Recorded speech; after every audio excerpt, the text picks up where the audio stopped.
Yan, dumating na ang ating parcel ngayon. Kaya bubuksan na natin. Ito ay isang electric fan pa. So, wala kasi tayong katulong mag-video, no? Kaya, ayan. Buksan natin mag-isa.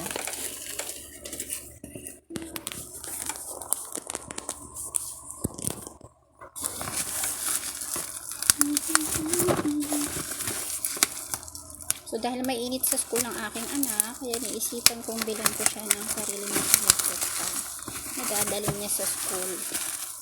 So, ito na nga, mga besh.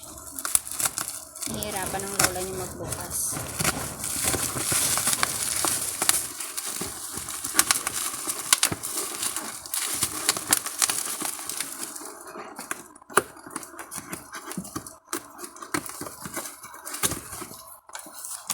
Yan nga mga besh.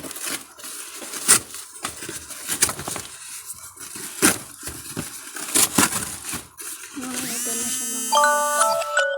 Ito yung kanya pang-ipet.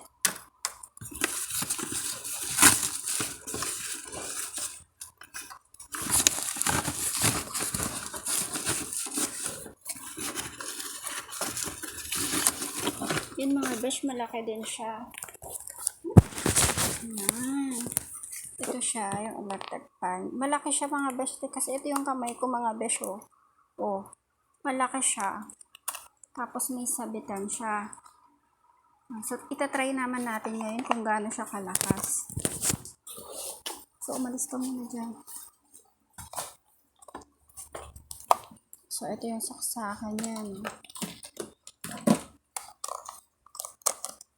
So, ayan. Ipapadala ko sa school niya kasi mainit daw dun sa school niya. Uy, mga besh, ang lakas niya. Tingnan nyo naman, oh. Ang lakas. Oh. Yun naman, oh. Gumagalaw ga. Ang lakas niya. Oh. Besh pang biyahe. Kaya lang, hindi ba to ano? Pwede niya to, oh. Mga besh, tingnan nyo ang lakas. Alam nyo ba, best, magkano to? 209 lang to.